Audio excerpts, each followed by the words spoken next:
Fonterra exports a wide range of products, from ingredients to food service and to consumers into China. About 25% of Fonterra's exports each year is destined for China market. But our story for China is not just about scale. It's a critical element to Fonterra's global value add strategy. For example, last year in financial year 2016, our EBIT in China tripled from $45 million to $131 million in New Zealand. Our key focus is to drive a growth in our consumer business and food service. We don't just sell dairy products. We also have our people, our chef team, marketing team, and sales team working hand in hand with our customers around the country. We help them develop products, work out new recipes, create new businesses, which has been a tremendous success for us. Today, we are the clear market leader in this segment. We supply to over half of all the bakery chains in China. And just to give you an example, more than half of the pizza consumed in China today have Fonterra cheese on the top. GMP is a multinational contract manufacturer of dietary supplements and health foods. China is really a key part of our market. We have offices on the ground in Beijing and Tianjin, and so we're one of the only New Zealand companies that can offer their customers landed product in China, which means we not only arrange manufacture and export, we also provide regulatory advice, we clear customs and CIQ, and we can also offer marketing and distribution on the ground in China. All of our investment decisions are made around future demand for the China market. Our strategy is focused around investing in technology and new capabilities to keep up with the rapidly changing consumer tastes and demand in the China market, while also investing in really strategic partnerships in the market.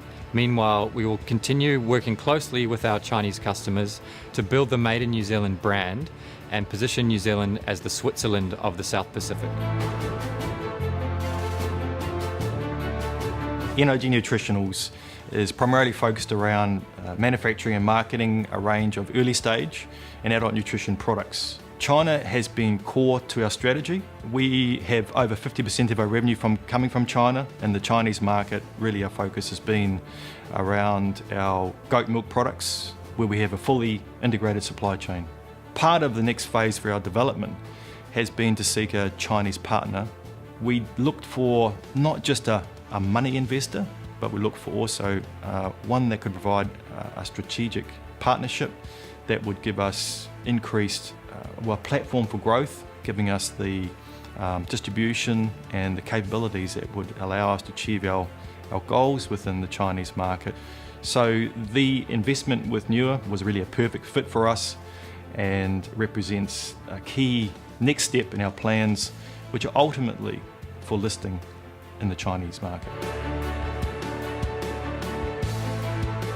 OG Fibre Solutions is a trans-Tasman business. The main business that we have is the manufacturing of pulp, paper and packaging products. We've developed the Chinese market along the lines of not going down the transactional pathway. The Chinese are a very deep cultural relationship. We employ our own people in China. They're not agents, they're not traders, they're actually OG Fibre Solutions employees based in our own offices. That gives us a deep insight into what's happening in the marketplace. It gives us the ability to spend a lot of time with customers to develop and grow that relationship, to grow the trust, and bring to the customer a product that they can value and add further value to. And that's really the way that we have grown our market share, grown our trust, and grown our relationships in the Chinese market. Zespri markets the world's leading portfolio of kiwi fruit products. So China is a relatively new market for us. We've been exporting there since about 2003, but it's rapidly become one of our biggest markets, probably poised to become our biggest market this season that we're in right now. One thing's for sure in China, that nothing is the same as anywhere else, and that the pace of change is just so fast that you really struggle to keep up. But e-commerce really does mean that we can drive our sales, that we have new points of entry, new ways of engaging with consumers, setting references in terms of prices in the market, really important with e-commerce. So we're learning as we go, but we've got a few runs on the board there as well. So our strategy for the Chinese market's probably evolved a little bit differently than other markets. Of course, we want to make sure that we are recognised at the top end, at the premium end of the market. We also want to make sure that the brand is associated and underwritten by a top quality product. Our partner selection has been really important for us, just to make sure that we've got the right people on the ground, that we are as local as we can be, and that we're investing in infrastructure, that we're understanding how the fruit is getting to the consumer, and that we're ensuring that it's getting there in the best possible condition.